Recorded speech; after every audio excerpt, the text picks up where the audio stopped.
slow-mo.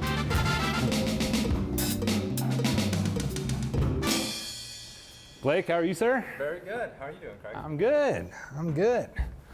Well, thanks for being here all the way. You're a new resident of Dallas, is that I right? am new to Dallas, yes. I've been through the airport about 100 times, but now I get to enjoy your lovely city.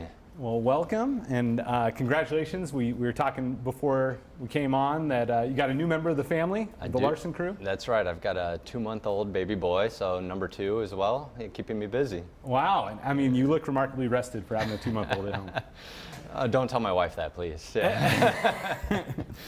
Well, why don't we start with maybe a little bit about your background. I know you have experience in the gig economy in Asia, and then so why don't we start with that? Tell us a little about your background, and we'll get into Lalamove.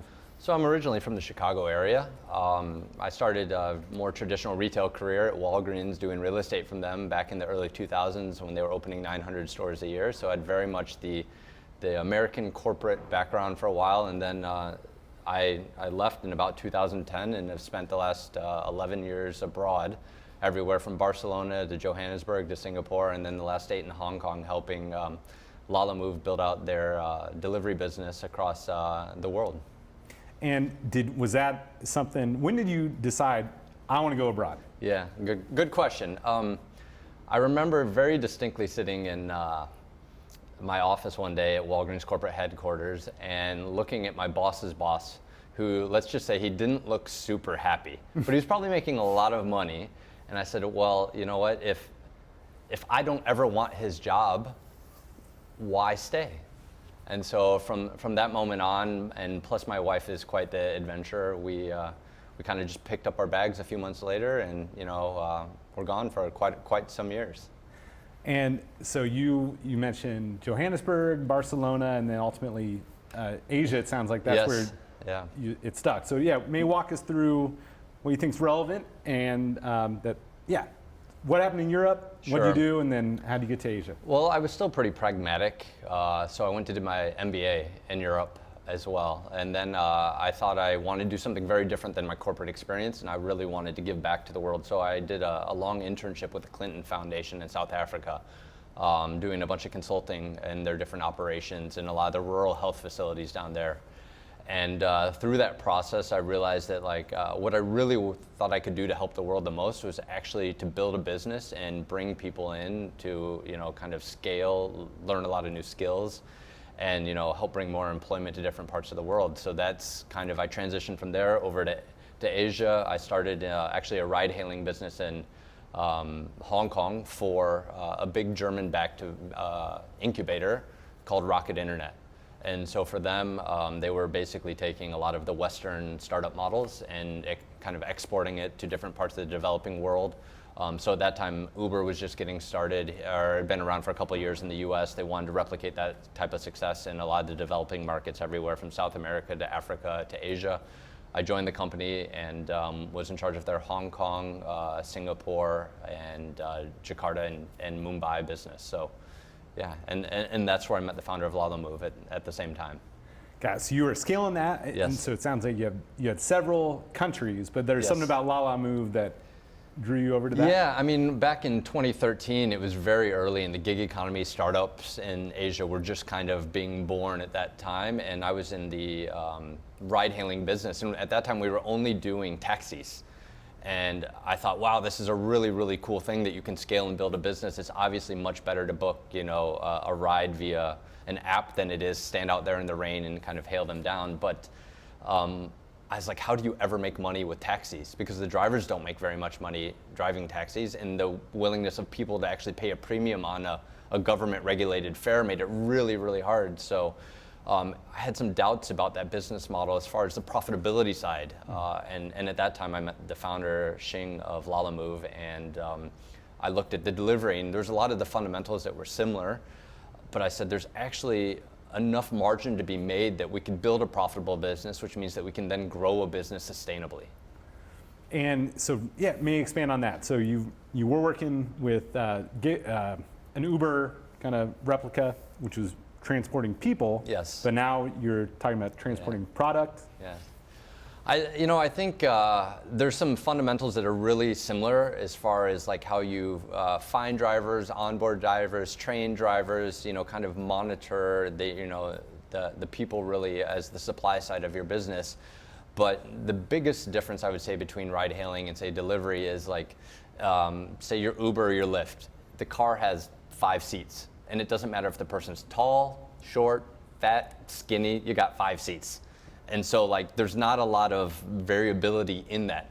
But the minute you say, hey, I want to deliver, I don't know, this desk versus this chair versus this pen versus like on and on and on, the variations in the delivery business are way, way more complex to make sure that the stuff fits in the right vehicle to optimize both for speed, cost, and then just obviously the capability to move that particular item.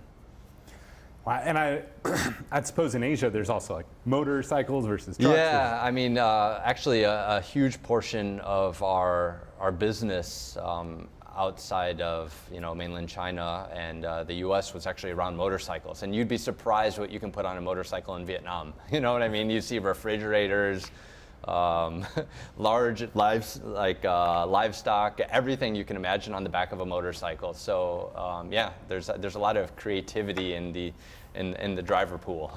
So do you also can you add multiple deliveries in one? Is that one of the ways you can get scale as opposed to, Uber obviously. Yeah. I guess they have Uber Pool where you can kind of. It's similar, but yeah, I mean your ability or your willingness to wait around to pool for Uber, if you've ever tried it, is like there's a very low tolerance there of like, all right, I'll wait a couple extra minutes to save me a couple bucks, but I'm not going to wait 30 minutes because I have a meeting, I got to be to work, I got to get to the airport, whatever it is. But with deliveries, there's a little bit more flexibility there, and that actually is really good both for the drivers because it gives them more secured income, and it's also good for the customer too because it ultimately drives down their cost. Obviously, there's a few items that have to really go from point A to point B.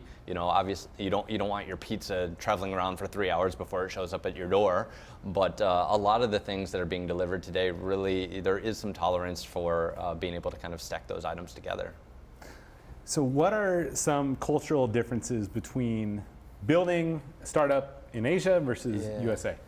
Well, I think you can just start with the market size and the market dynamic. So obviously there's regional differences throughout the US, right? The East Coast is different than the West Coast. Don't forget about us in the South or the Midwest as well. But all same language. Local laws are a little bit different, but you can kind of navigate that fairly well. But in Asia, for example, the minute you go from Hong Kong to Vietnam, completely different language, completely different laws, completely different working culture, completely different everything. And so then you multiply that by Thailand and Singapore and Malaysia and Indonesia, and you go on and on and on. And so just the very surface level things that make something a different country or a different market, like you have to deal with. And then obviously when you're working with like different types of employees, the working environment is very different. And even how like the pandemic has been managed has been very, very different.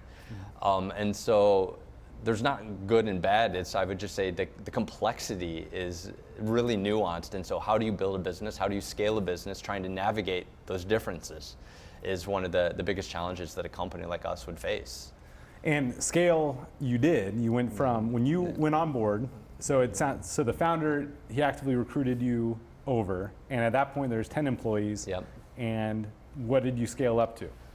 I think today we're somewhere around 10,000 across 400 operating cities globally. So yeah, I mean, I've kind of, everything that could have happened has happened at this point, which is some very trying times, some very exciting times, but it's been quite a journey to go from 10 to 10,000. Were there any, walk through like what were some of the hardest points in that scaling process? I think I'll start maybe on a personal level. When you grow so quickly, because the business has only been around about 7 years, what's expected of you changes very, very rapidly. When your business grows, I don't know, 30% month on month for 12 months straight, like you as a person, I don't get better at 30% of who I was last month for 12 straight months. So I would say one of the biggest challenges is just personally, like I always say, like I was always really bad at my job for 6 months, then I figured it out and I was great for 6 months, and then I was bad again because the business grew faster than I could grow. So I think on a personal level, when you scale that much, your responsibilities and what's needed out of you change much faster than you're accustomed to kind of learning or growing individually. And then I would say for the business, when you build a startup, you need all hands on deck for every last thing, right? Like no job too big, too small. Like, you know, you clean the break room. For me, like the first month and a half, I put like stickers on the side of vans because that's what needed to be done. Nobody cares about your degree. Nobody cares about like you ran a business before. Nobody cares, you know, about like any kind of titles. It's just like whatever has to get done. But as you scale, you really, really have to change your approach to this because you need systems to scale. Like the minute you say, hey, this market is different and this market's different, and then you multiply that by 400 markets globally, you can't run them all different, even though they are in fact different. So I think operationally, that was the biggest challenge. It's like, what are the right systems to put in? What are the most important processes that you won't be flexible on? And then where do you give a variance to kind of adapt with the local team for the local culture or the local laws or the local environment? That mix and recipe and getting that right is, I think, what really stops a lot of companies from early stage, particularly as they go to new countries or new markets from scaling, because they just want to repeat as an entrepreneur, but eventually there's just not enough of you, and your tech that you build can't customize for everything, if that makes sense. It does. Yeah. So did you guys, you don't have to specify which markets, but did you, as you're scaling up, all right, what's going to be next? Were there ever, you're like, man, this country is way too weird, or this is too, like we're going to put this off? I mean, so one of the really interesting markets that we got approached by several investors to go into was Japan. And Japan is a really huge market. It's one of the biggest GDP markets in the world. I mean, it's 100 million plus people. It's very, very developed. But ultimately, when we did the research for Japan, like there weren't enough drivers. And we work with a gig force where people need to own their own vehicle. They need to be willing to drive. They need to be their own entrepreneur. They run their own business. But Japan has certain, macro trends on, there's just not the aging population, and there aren't enough people willing to work. And this is not something I can solve. So this is a market that we ended up deciding, even though the potential is huge, there's tons of deliveries going around. The traditional companies couldn't employ people, there weren't enough, and so it would be very hard for us to cultivate a supply-side market. And the way you answer that with there's some investors that said, hey, we want to help you get into Japan. Is that how you would get into different markets? Like, would investors say, hey, come into Thailand? Well, we did have a lot of local investors approach us in a lot of different scenarios because they saw the need. But ultimately, we decided against a lot of that local investment because from the beginning, we always said to be a great company, you need to be a global company. This is kind of what we set our sights on and our ambition.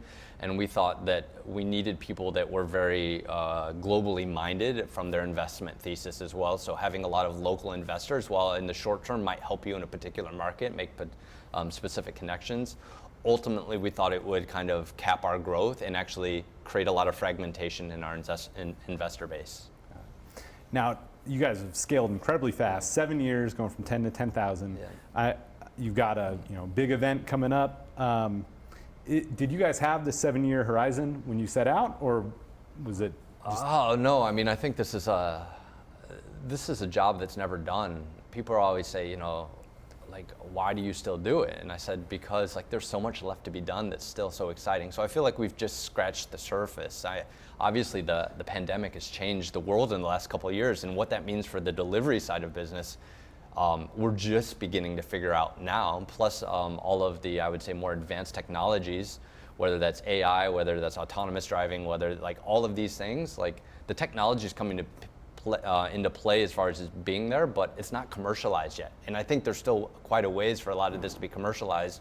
And so the company has a very long trajectory when it comes to this stuff.